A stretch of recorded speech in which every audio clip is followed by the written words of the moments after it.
Kasi nung sinubukan ko, walang ibang load kundi ito lang nun. Ngayon, kasama lahat dito sa bahay.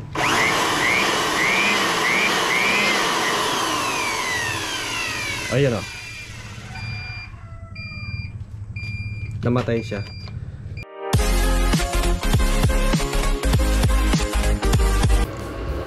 So 100% na yung battery ni Bluetti. So today's video guys ay gagawin na natin yung matagal nilang request sa atin. Insane experiment. So dito kay Deye. Dahil kasi Deye ay ang setting niya ay on grid dahil wala siyang battery. Brown out naman ngayon. So yung matagal nilang request sa atin, what if susupply natin siya ng galing kay Pau Pau? Pero no kasi nga delikado ang output niya.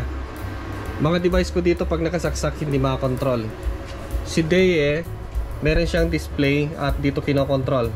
Pag si Pau Pau ang pinang supply natin dito, 100% hindi mo makokontrol yan. So hindi si Pau Pau ang gagamitin natin, si Bluetti na lang. Okay, so ang setup natin ay yung output niya ipapasok natin sa grid in. So itong experiment na to guys ay huwag nyong gagayahin or gagawin sa inyong unit kasi baka maya masira.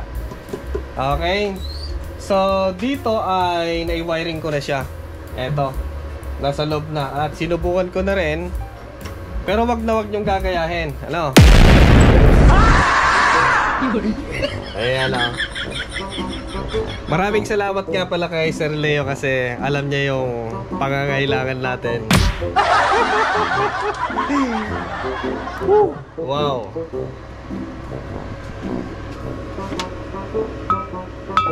Sarap ng tunog. Sa ibaba muna natin. Maraming nagsasabi na wag daw natin lalagyan dito sa mga circuit breaker. Alam niyo naman guys, masarap pagbawal. Ayan. So meron pa siyang pangalan, no? Juan Dilasag. Juan Dilasag. Okay, so eto guys ay galing Hong Kong. Nasa Hong Kong kasi si Sir Leo. Maraming salamat sir. Ayan, Sir Edward. Dapat Sir Leo nakalagay dyan eh. Blended Scotch Whiskey. Ngayon lang ako makakatikim ng ganito guys. Puro Red Cross lang yung binabanatan ko dito. Okay, so eto naka-wiring na dito guys. Ayan. So ito papunta dito sa may grid side ni Deye. Bah, natutokso tayo eh. Okay, so ayan papunta dito. Tapos yung output niya ay papunta dito sa ATS natin. So ngayon ay gumagana si Pau Pau. Mamaya papatayin natin. So ayan. From ito sasaksak natin sa output niya mamaya. Hindi natin pwede saksak ngayon kasi nga full charge na pala. So tanggalin na natin. Okay naman, parang nagdahilan lang si noon Bluetti na namamatay yung kanya ano. Ganito pala. Si Bluetti pala, ito nakakalimutan ko eh. Pag nakapatay siya, ganito. Patay siya. Ewan kung pwede nga, subukan lang natin. Explore na rin natin at isabay natin. So yan. Hindi siya naka-on. Ngayon, sasaksak ko siya ngayon dito.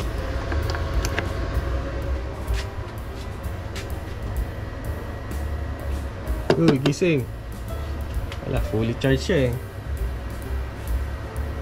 Wala, fully charged siya, hindi siya gutom. Pag gutom siya kasi, pag umandar siyang ganyan, tapos yung ibig ko sabihin kasi yung hindi siya physically na inon mo.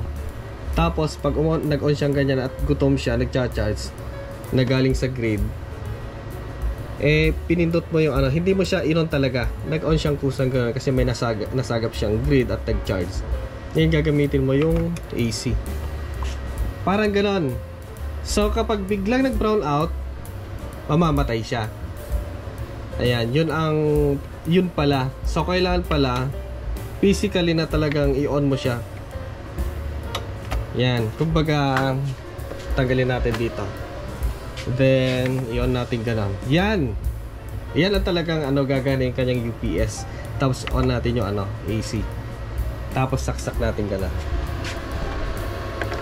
So, yung na yan, yung setup na yan, kasi nga physically nating in-on, mag-activate yung kanyang UPS. Pero pag sinaksak mong ganon, tapos na-trigger lang siya ng AC kaya nag-on, at nag-AC output ka, pag patay yung grid, mamamatay din siya. Ganon gayam. Okay, patay na natin. Yan. So, puno na siya kasi nga dito ako nagcha-charge lahat, pati yung ating si Thunderblock na light. So, dyan lahat nagcha-charge kay Pau Pau. So, balik tayo dito. Yung galing dito, ito magiging temporary na yung sinasabi nila kasi nga hindi natin pwedeng gamitin si Pau Pau, marami yung kanyang output. Yung output nito, yun ang pupunta sa grid in. Ayan. Parang siya lang yung magti-trigger para umandar si Deye. Ayan. Siyempre, sa mga marunong na sa ganito, electronics, marunong na sa power station, marunong na sa ganito, gagana siya talaga. So, subukan natin. Papasok siya dito sa may Deye. Hindi natin i-on dito kasi nga galing sa grid yan. So, pag i-on natin yan, baka mamaya matrigger niya yung transformer, may nakakalikot doon, madisgrasya pa. Okay, so subukan natin. Patayin muna natin yung circuit breaker ng solar. Okay, then patayin natin dito. Automatic naman siya magta-transfer kay Deye. Yon natin dito kay Deye. Pagkatapos ay dito. Mamaya. Yon muna natin dito.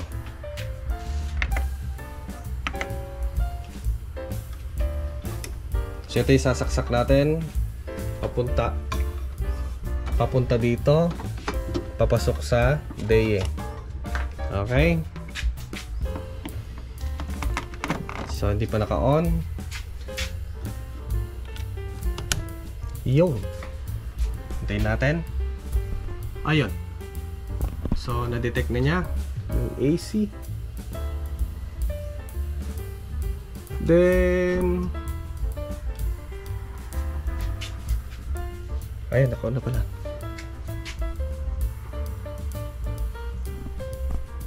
Medyo may katagal. Ayun, bilaw ng AC. I-on na rin natin yung kanyang solar. Ayun. Okay natin. Medyo may katagalan lang kasi. Napuno na to ng fault kasi yung brown out dito. Puno. Paturo naman guys sa may may ganitong unit, paano burahin yung fault. Hintayin natin, katahimik, di ba?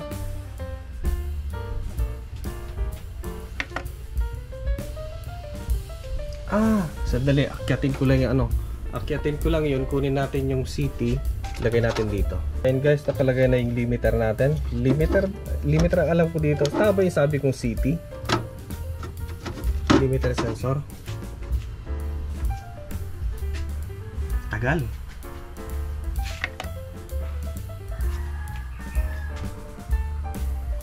So yan siya, yung galing dito papasok kay Deye. Yung output, tayo muna natin. Yung facing ng ating ng limiter naka-point sa inverter. May disadvantage lang kasi. Mamaya, sabihin ko mamaya. Dalawa yung disadvantage.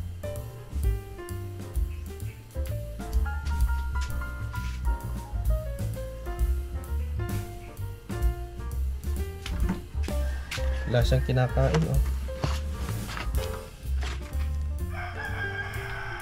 0 wattage yung kinakain niya kay Loyalty.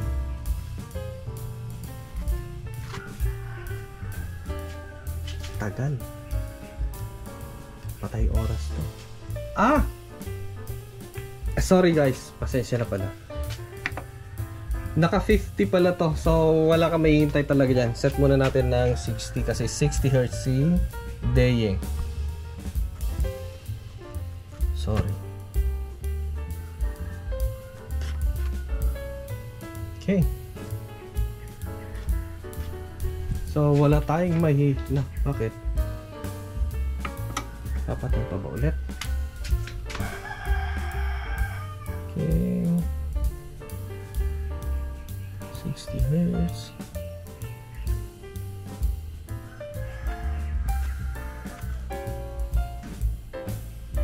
Okay. So naka 60 na siya ngayon. Kasi sinubukan ko na, nalimutan ko noon.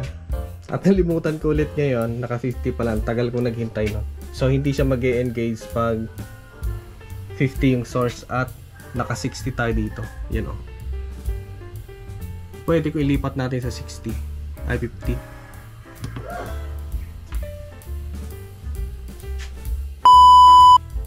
So si Day kasi hindi siya pwede sa mga taong on the rush. Ayun. May tumunog na sa loob. Ayun, naglipat na siya. Gumagana na.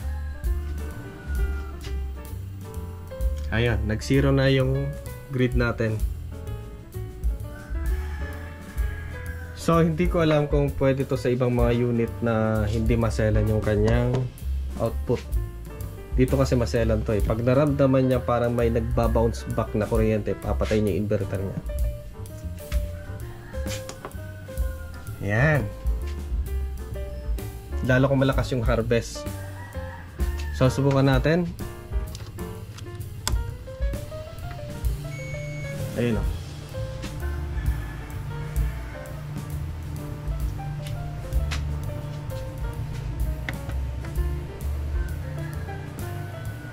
Okay, so humuhugot tayo. Humuhugot tayo sa grid ng 53 watts kasi nga kumulimlim. Yan. So pwede siya, pwede. Pero sabi ko na nga, maselan yung inverter nito pag naramdaman niya na mayroong nagbabounce back na parang kuryente. Eto, nasubukan ko kasi dito. Pag kaganyan, mayroon siyang load. Pag naramdaman niya na nawala na yung load at si micro na lang ang nandito, ay grid tie. Pag naramdaman niya parang may tumutulak sa kanyang kuryente, mamamatay yung inverter niya. So ganun siya kaselan. Kaya yung tendency na mamamatay yung AC niya. Na kahit sabihin na natin na nakaset siya sa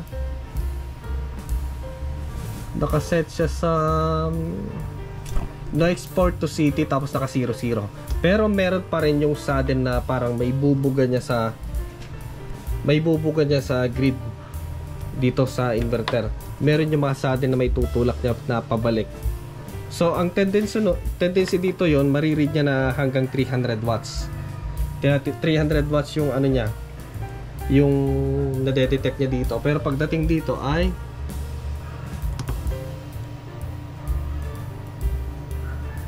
mali pala. Pagdating dito ay nasaan na? Ayan. Pagdating dito ay nasa 33 watts lang siya. So ibig sabihin ay meron siyang konting tinutulak sa grid. Parang nagba-bounce back kasi nga para na rin siyang grid tie. Ayan. Okay pala, minimalist pa rin ngayon. Ano lang yung harvest natin, mababa kasi makulimlim. Pero oras na mag-load tayo at naramdaman niya yung parang nagba-bounce back sa grid, mamamatay ito. Okay lang ngayon. Try natin. Siguro, sana nga hindi. Mali sana yung observation ko sa una.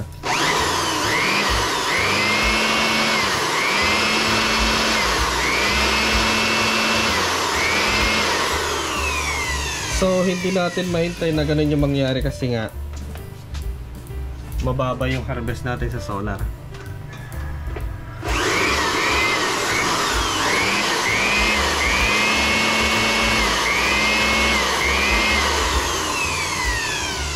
Ganun kasi ang grid tie, parang may kinabit tayong grid tie dito eh. Parang may kinabit tayong grid tie kasi ganun yung kanyang status pag on grid. Ang kaiban lang kasi ay meron siyang limiter. So kahit sabihin natin meron siyang limiter, may nakakalusot pa rin. Kasi ngayon sinabi ko na kasi na kanina, eto tingnan nyo, nagbabay tayo sa grid ng 27 to 26 watts. Pero pagdating dito, ang reading niya dito nasa 300. So ibig sabihin parang meron siyang nararamdaman na binabato pabalik. Ayan o, 32 watts hanggang 300 watts. 26 watts lang dito. So tama naman yung ano natin, tama naman yung ating polarity ng CT or CT ba to, or yung limiter. Pag tinanggal kasi natin ito, subukan lang natin. Ayun, bumaliktad yung arrow niya. Bumalik na ngayon sa ano, sa grid. Dito. Ay, nag 400 pa siya oh.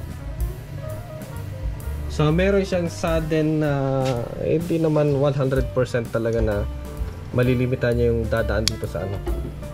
Ayun, okay na ulit. Pero merong konti. Ayan.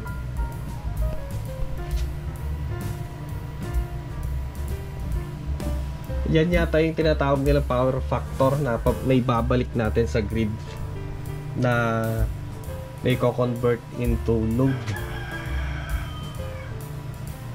Ayan o. Tingnan natin. Nasa 15 watts. Kasi hindi naki-cooperate ang araw. Nasa ano oras na ba ngayon? Nasa alauna. Medyo maulan na kasi ngayon pag ganitong panahon eh.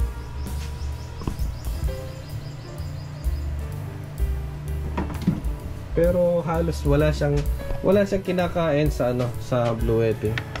Meron lang siyang nararamdaman parang nagbabounce back, pero hindi niya kinakain dito kay Bluetti yung finifeed niya sa load. Tingnan natin yung nasa load natin, nasa 220 watts. Pero dito 0, pero yung sabi ko na may parang nagbabounce back. Yung sinabi ko na nga, yung sa unang test ko kasi namatay yung inverter niya. 2 beses siyang namatay, ibig sabihin malakas kasi yung harvest nun. Kaya ganun. Siguro naitulak niya pabalik. 235 watts ang harvest natin kasi nga mababang ano ngayon, kulimlim. Pero lahat naman ay 0 pa rin ang kinukuha niya sa ano, sa Bluetti. Pwede siya. Yun nga lang, yung sinabi ko na ay limited pa rin. Kasi nga, consider natin ito ay yung pinaka powerful sana na source niya, kagaya ng grid. So, supplementary lang na kung sakaling hindi kaya ng solar biglang kumulimlim, nasa grid siya kukuha. Paano kung yung source natin, itong Bluetti na kunyari grid natin ay pabagsak yung kanyang battery or limit yung kanyang output, kagaya nito. Kung sakaling ito yung ginamit natin, limitado yung kanyang output, mamamatay din siya kahit sabihin na napakalakas yung solar panel natin. Kung biglang kumulimlim tapos lahat ng load ay kukunin niya sa ating source, wala din.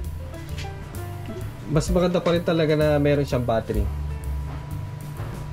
Pero gumana.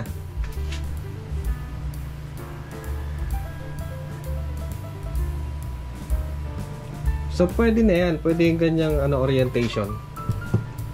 Yung nga lang hindi natin pwedeng gawing pang magdamagan to kasi nga yung battery niya ay nasa 1152 watt hour lang siya. So ang ginagamit ko dito ay 230 watt hour.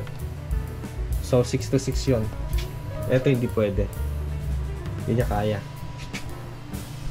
So hindi rin natin pwedeng gamitin dito kasi nga hindi kaya ng source natin. Pag gabi wala na.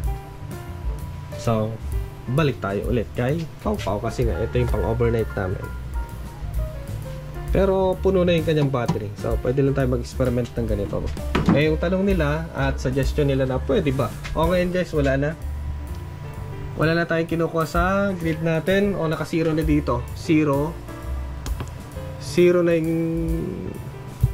sa source natin, sa parang grid natin kay Bluetti. Check natin dito, meron pa rin siya. Oh, yun o. meron siya papitik-pitik na 300 yung bumabalik.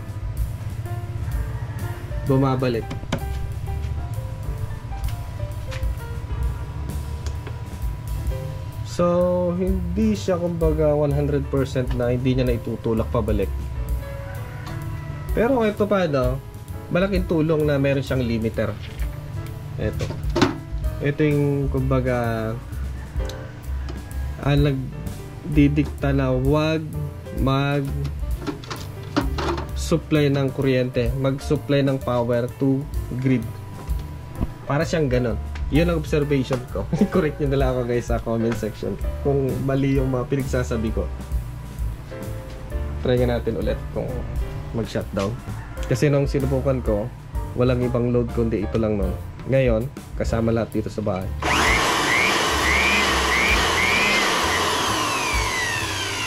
Ayan o. Namatay siya. So, yung kuryente ni Beye, may parang nagbabounce back dito. Kaya namatay yung maselan. Hindi naman siya sira. Hindi siya nasira. Subukan natin yung on ulit. Patayin natin. O yung overload ang na-detect nyo.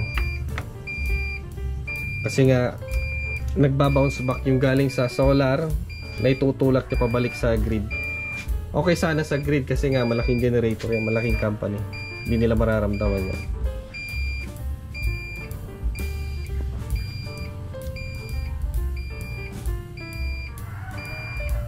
Okay, so hintayin lang natin. Bilhin ba kayo maghintay ng matagal? So wala naman siyang kinain sa load natin kanina wala siyang kinain. Pwede natin gawin yon, kaya lang hindi nito kayang tumagal ng overnight na tumataas kung minsan 200 watts na load. Ayun, bumaba na hanggang 99. Hintayin lang natin. Aandar siya ulit. Na lang, nag-shutdown lang yung Hindi ito yung nag-shutdown. Ito yung dahilan kung bakit nag-shutdown dito. Ang nag-shutdown si Bluetty. Kasi yung rapid nating inon na ganon, nagkakaroon ng, siguro sa tingin ko, nagbabounce back yung kuryente dito. Yung current. Wala na. Ready to on ulit. Tingnan siya ulit. Yung sinabi ko na kanina, pwede pero hindi advisable. Ilocano, mabalin, delikado. Sa hanin, wag na lang. So ngayon, babalik natin kay Pau Pau kasi siya yung kompleto. Saka na lang siguro. Pero wag natin gagawin yung ganito. Ayan na lang sa nila sa gagawa. At, kita nyo naman, delikado. Namatay yung natin, parang nag-overload. Pero kung pipitsuging klaseng inverter, siguro to nakipaglaban, sunog. Putok-putok yung kanyang inverter. Okay, so next time ulit. Paalam muna. Bye-bye.